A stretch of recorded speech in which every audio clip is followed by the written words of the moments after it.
ಈಗ ನಾನು ನನ್ನ ಮುಂದಿನ ಗೆಸ್ಟ್ ಶ್ರೀ ಡಿ.ಕೆ. ಮೋಹನ್ ಸರ್ ಅನ್ನ ವೆಲ್ಕಮ್ ಮಾಡ್ಕೊಳ್ತಾ ಇದ್ದೀನಿ ಡಯಸ್ಗೆ. ಕೇಂಬ್ರಿಡ್ಜ್ ಗ್ರೂಪ್ ಆಫ್ ಇನ್ಸ್ಟಿಟ್ಯೂಷನ್ಸ್ ನ ಚೇರ್ಮನ್. ಜೋರಾದ ಚಪ್ಪಾಳೆಯೊಂದಿಗೆ ಅವರ ಹಿತನುಡಿಗಳನ್ನ ಕೇಳೋಣ. ವೇದಿಕೆ ಮೇಲೆ ಆಸೀನರಾಗಿರ್ತಕ್ಕಂಥ ಪಬ್ಲಿಕ್ ಟಿವಿಯ ವ್ಯವಸ್ಥಾಪಕರು, ಆತ್ಮೀಯರಾಗಿರ್ತಕ್ಕಂಥ ಸನ್ಮಾನ್ಯ ಶ್ರೀ ರಂಗನಾಥ್ ರವರೇ, ಹಾಗೇನೆ ಗಾರ್ಡನ್ ಸಿಟಿ ಯೂನಿವರ್ಸಿಟಿನ ಚಾನ್ಸಲರ್ ಮತ್ತೆ ನನಗೆ ಶಿಕ್ಷಣ ಕ್ಷೇತ್ರದ ಗುರುಗಳಾಗಿರ್ತಕ್ಕಂಥ ಸನ್ಮಾನ್ಯ ಶ್ರೀ ವಿ.ಜಿ. ಜೋಸೆಫ್ ರವರೇ, ಮಾಜಿ ರಾಜ್ಯಸಭಾ ಸದಸ್ಯರು, CMR ಗ್ರೂಪ್ ಇನ್ಸ್ಟಿಟ್ಯೂಷನ್ ಮತ್ತೆ ಯೂನಿವರ್ಸಿಟಿಯ ಚಾನ್ಸಲರ್ ಆಗಿರ್ತಕ್ಕಂಥ ಸನ್ಮಾನ್ಯ ಶ್ರೀ ರಾಮಮೂರ್ತಿ ಅವರೇ, ಇನ್ನೊಬ್ಬ ಮಿತ್ರರು ವೈಸ್ ಚಾನ್ಸಲರ್ ಆಗಿರ್ತಕ್ಕಂಥ ಸನ್ಮಾನ್ಯ ಶ್ರೀ ಧನಂಜಯ್ ರವರೇ, ರೇವಾ ಯೂನಿವರ್ಸಿಟಿ ಮತ್ತು ಆತ್ಮೀಯ ಬಂಧುಗಳೇ, ಈಗಾಗಲೇ ಇಬ್ಬರು ಶಿಕ್ಷಣ ಕ್ಷೇತ್ರದ ದಿಗ್ಗಜರು ಸಾಕಷ್ಟು ವಿಚಾರಗಳನ್ನ ತಿಳಿಸಿದ್ದಾರೆ. ಇವತ್ತು ಇಷ್ಟು ಸ್ಟಾಲ್ಗಳನ್ನ ಮಾಡಿದ್ದಾರೆ. ಅದಕ್ಕಿಂತ ಮುಂಚಿತವಾಗಿ ಒಂದು ಮಾತನ್ನು ಹೇಳೋದಕ್ಕೆ ಇಷ್ಟಪಡ್ತೀನಿ. ನಾವು ವಿದ್ಯಾಪೀಠ ಪ್ರಾರಂಭ ಆದಾಗಿನಿಂದನೂ ಪ್ರತಿ ವರ್ಷ ಈ ಕಾರ್ಯಕ್ರಮಕ್ಕೆ ನಾವು ಬರ್ತಾನೆ ಇದ್ದೀವಿ.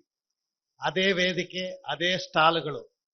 ಆದರೆ ನೀವು ಆ ಸ್ಟಾಲ್ಗಳ ಒಳಗಡೆ ಹೋಗಿ ನೋಡಿದಂಥ ಸಂದರ್ಭದಲ್ಲಿ ಸಾಕಷ್ಟು ಬದಲಾವಣೆಗಳನ್ನ ಪ್ರತಿ ವರ್ಷ ನಾವು ಕಾಣ್ತಾ ಇದ್ದೇವೆ. ನನಗೆ ಯಾರೋ ಹೇಳಿದ್ರು, ಈಗ ನೀವೇನು ಪ್ರತಿ ವರ್ಷ ಹೋಗ್ತಾ ಇದೆಯಲ್ಲ ನೀನು ಅಂತೇಳಿ. ನಾನು ಅವ್ರಿಗೆ ಹೇಳಿದೆ, ಪಬ್ಲಿಕ್ ಟಿವಿ ನಮ್ಮದು, ಅದಕ್ಕೆ ಹೋಗ್ತಾ ಇದ್ದೀನಿ ಅಂತ. ನಮ್ಮದು ಅಂತ ಹೇಳಿದ್ರೆ ಕರ್ನಾಟಕದ ಜನತೆದು. ಹಾಗಾಗಿ ನಾನು ಆ ಮಾತನ್ನ ಅವರಿಗೆ ಹೇಳಿದೆ. ಇವತ್ತು ಶಿಕ್ಷಣ ಕ್ಷೇತ್ರದಲ್ಲಿ ಸಾಕಷ್ಟು ಬದಲಾವಣೆಗಳಾಗಿದೆ. ಇವತ್ತು ನೀವೇನಾದ್ರೂ ಇಷ್ಟು ಯೂನಿವರ್ಸಿಟಿಗಳನ್ನ, ಇಷ್ಟು ಶಿಕ್ಷಣ ಸಂಸ್ಥೆಗಳನ್ನ ಹೋಗಿ ಪ್ರಾಕ್ಟಿಕಲ್ ಆಗಿ ನೀವು ನೋಡ್ಬೇಕು ಅಂತ ಹೇಳಿದ್ರೆ ಬಹುಶಃ ಒಂದು ವರ್ಷ ಆಗ್ತದೆ, ಒಂದು ವರ್ಷನೂ ಸಾಲೋದಿಲ್ಲ. ಆದ್ರೆ ಒಂದೇ ವೇದಿಕೆಯಲ್ಲಿ ಒಂದೇ ದಿನ ಎಲ್ಲಾ ಸಂಸ್ಥೆಗಳನ್ನ ನೋಡುವಂತ ಒಂದು ಅವಕಾಶ ಇವತ್ತು ಪಬ್ಲಿಕ್ ಟಿವಿ ಏರ್ಪಾಟನ್ನು ಮಾಡಿದೆ. ಹಾಗಾಗಿ ವಿದ್ಯಾರ್ಥಿನಿಯರು ಇದನ್ನ ಸದುಪಯೋಗ ಪಡಿಸ್ಕೊಳ್ಬೇಕು. ಹೀಗೆ ಹೇಳಿದ್ದಾರೆ ಎಲ್ಲರೂ, ಶಿಕ್ಷಣ ಕ್ಷೇತ್ರದಲ್ಲಿ ಎಷ್ಟು ಬದಲಾವಣೆಗಳಾಗಿದೆ, ಯಾವ ರೀತಿ ಹೊಸ ಹೊಸ ಆವಿಷ್ಕಾರಗಳು ಇವತ್ತಿನ ದಿವಸ ಬರ್ತಾ ಇದೆ, ಹೊಸ ಕೋರ್ಸ್ಗಳು ಬರ್ತಾ ಇದೆ ಅಂತ ಹೇಳಿ. ಸಾಕಷ್ಟು ಜನಕ್ಕೆ ಮೇಲ್ನೋಟಕ್ಕೆ ಬಹಳ ಅಟ್ರಾಕ್ಷನ್ ಇರ್ತದೆ. ಆರ್ಟಿಫಿಷಿಯಲ್ ಇಂಟೆಲಿಜೆನ್ಸ್ ಅಂತ ತಕ್ಷಣ ಇವತ್ತು ಹೊಸ ಟ್ರೆಂಡ್ ಅಂತ ಹೇಳಿ ಹೋಗ್ಬಿಡ್ತಾರೆ. ಆದ್ರೆ ನನ್ನ ಒಂದು ಸಲಹೆ ಏನು ಅಂತ ಹೇಳಿದ್ರೆ, ನಿಮ್ಮ ಸ್ಟ್ರೆಂತ್ ಅನ್ನ ನೀವು ತಿಳ್ಕೊಳ್ಳಿ. ನೀವು ಯಾವ ಕ್ಷೇತ್ರದಲ್ಲಿ ನೀವು ಸ್ಟ್ರಾಂಗ್ ಆಗಿದ್ದೀರಾ, ಯಾವ ಶಿಕ್ಷಣ ನಿಮ್ಗೆ ಸರಿ ಹೋಗ್ತದೆ, ಯಾವ ಕೋರ್ಸ್ ನಿಮಗೆ ಅನುಕೂಲ ಆಗ್ತದೆ, ನೀವು ಅದನ್ನ ಚೆನ್ನಾಗಿ ಮಾಡ್ಬೋದು ಅಂತ ಹೇಳಿ ತಿಳ್ಕೊಂಡು ಆ ಕೋರ್ಸ್ ಅನ್ನ ಆಯ್ಕೆ ಮಾಡ್ಕೊಳ್ಳಿ.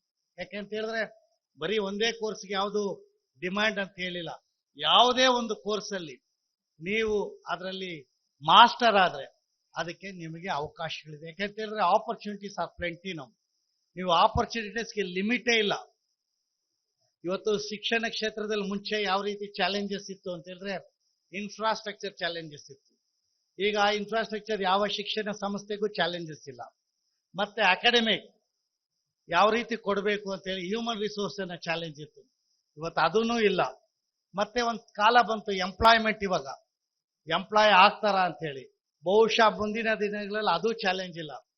ಮುಂದಿನ ದಿನಗಳಲ್ಲಿ ಇನ್ಸ್ಟಿಟ್ಯೂಷನ್ಗೆ ಏನ್ ಚಾಲೆಂಜ್ ಅಂತ ಹೇಳಿದ್ರೆ, ಯಾವ ವಿದ್ಯಾರ್ಥಿ ಆ ಶಿಕ್ಷಣ ಸಂಸ್ಥೆಗೆ ಹೋಗ್ತಾರೆ ಅಂತ ಒಬ್ಬ ವಿದ್ಯಾರ್ಥಿಯನ್ನ ಎಂಪ್ಲಾಯ್ಮೆಂಟ್ ಕ್ರಿಯೇಟಿವಿಟಿ ಮಾಡುವಂತ ಒಂದು ಶಕ್ತಿಯನ್ನ ಆ ವಿದ್ಯಾರ್ಥಿಗಳಿಗೆ ತುಂಬಿಸುವಂತಹದ್ದೇ ಒಂದು ಚಾಲೆಂಜ್. ಯಾಕೆಂತ ಹೇಳಿದ್ರೆ ಮುಂದಿನ ದಿನಗಳಲ್ಲಿ ನೀವು ಈ ಯಾರು ಬೇಕಾದ್ರೂ ಕಲ್ತ್ಕೊಂಡು ಬಿಡ್ಬೋದು.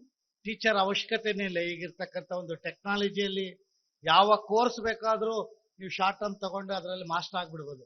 ಆದ್ರೆ ಏನು ಸ್ಕಿಲ್ಸ್ ಬೇಕಾಗಿದೆ, ಒಂದು ಪ್ಲಾಟ್ಫಾರ್ಮ್. ಇವತ್ತು ಯಾರಾದ್ರೂ ಹೊಸ ಎಂಟರ್ಪ್ರಿನರ್ ಆಗ್ಬೇಕು ಅಂತ ಹೇಳಿದ್ರೆ ಅಂತ ಒಂದು ಶಿಕ್ಷಣವನ್ನ ಶಿಕ್ಷಣ ಸಂಸ್ಥೆಗಳು ಕೊಡ್ಬೇಕಾಗಿರ್ತಕ್ಕಂಥ ಒಂದು ಅನಿವಾರ್ಯತೆ ಇವತ್ತೊಂದು ದಿವಸ ಶಿಕ್ಷಣ ಕ್ಷೇತ್ರಗಳಿಗಿದೆ. ಅಂತ ಒಂದು ಚಾಲೆಂಜಸ್ ಇದೆ. ಹಾಗಾಗಿ ಇವತ್ತೊಂದು ದಿವಸ ಸಾಕಷ್ಟು ಬದಲಾವಣೆಗಳನ್ನ ನಾವು ನೋಡ್ತಾ ಇದ್ದೀವಿ. ಜೋಸೆಫ್ ರವರು ಹೇಳಿದ್ರು, ನಮ್ಮ ರಂಗನಾಥ್ ಅವರು ಹೇಳಿದ್ರು, ನಾಳೆ ಏನ್ ಆಗ್ತದೆ ಅಂತ ಹೇಳಿ ಗೊತ್ತಿಲ್ಲ ಅಂತೇಳಿ.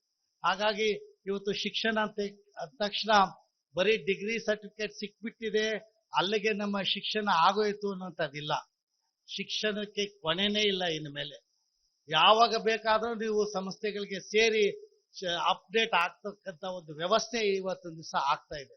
ಅಂತ ಒಂದು ಬದಲಾವಣೆಗಳು ಶಿಕ್ಷಣ ಕ್ಷೇತ್ರದಲ್ಲಿ ಬರ್ತಾ ಇದೆ. ಹಾಗಾಗಿ ವಿದ್ಯಾರ್ಥಿನಿಯರು ನೀವು ಇವತ್ತೊಂದು ದಿವಸ ನಿಮ್ ಪೇರೆಂಟ್ಸ್ ಹೇಳ್ತಾರೆ, ಯಾಕೆಂತ ಹೇಳಿದ್ರೆ ಪೇರೆಂಟ್ಸ್ ಮನೆ ಪಕ್ಕದಲ್ಲೋ ಸಂಬಂಧಿಕರು ಆ ತರ ಆಗ್ಬಿಟ್ಟಿದೆ, ನನ್ನ ಮಗುನು ಆ ತರ ಆಗ್ಬೇಕು ಅಂತ ಹೇಳಿ ಆ ಆಸೆನ ಬಿಟ್ಬಿಡಿ. ಎಲ್ರಿಗೂ ಒಂದು ಅವ್ರಿಗೆ ಆಗಿರ್ತಕ್ಕಂಥ ಒಂದು ಟ್ಯಾಲೆಂಟು, ಒಂದು ಸ್ಕಿಲ್ ಇದೆ.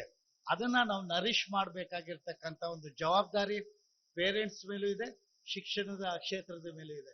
ಹಾಗಾಗಿ ಇಂಥ ಒಂದು ಒಳ್ಳೆ ವ್ಯವಸ್ಥೆಯನ್ನ ಮಾಡಿ ನಿಮ್ಗೆಲ್ರಿಗೂ ಆ ಸ್ಟಾಲ್ಗಳೇ ಹೋಗಿ ಆ ಸ್ಟಾಲ್ನಲ್ಲಿ ಇರ್ತಕ್ಕಂಥ ಶಿಕ್ಷಣ ಸಂಸ್ಥೆಯಲ್ಲಿ ನಿಮಗೆ ಅನುಕೂಲ ಆಗಿರ್ತಕ್ಕಂಥ ಒಂದು ಕೋರ್ಸ್ ಅನ್ನ ಆಯ್ಕೆ ಮಾಡೋದಕ್ಕೆ, ಮತ್ತೆ ಯಾವ ರೀತಿ ಇವತ್ತೊಂದು ದಿವಸ ಇಂಡಸ್ಟ್ರಿ ಯಾವ ಸಂಸ್ಥೆಗಳ ಜೊತೆನಲ್ಲಿ ಒಡನಾಟ ಸಾಕಷ್ಟಿದೆ, ಯಾವ ಇಂಡಸ್ಟ್ರಿಗೆ ಹೋದ್ರೆ ನಿಮ್ಗೆ ಅನುಕೂಲ ಆಗ್ತದೆ ಅಂತ ತಿಳ್ಕೊಂಡು ಇವತ್ತು ಇಂಥ ಒಳ್ಳೆ ವೇದಿಕೆ ಮಾಡಿರ್ತಕ್ಕಂಥ ಪಬ್ಲಿಕ್ ಟಿವಿ ಮತ್ತೆ ನಮ್ಮ AD6 ಮತ್ತೆ ಅವರ ಎಲ್ಲ ತಂಡದವರಿಗೆ ವಿಶೇಷವಾಗಿರ್ತಕ್ಕಂಥ ಧನ್ಯವಾದ ಹೇಳಿ ನನ್ನ ಮಾತು ಮುಗಿಸ್ತೇನೆ.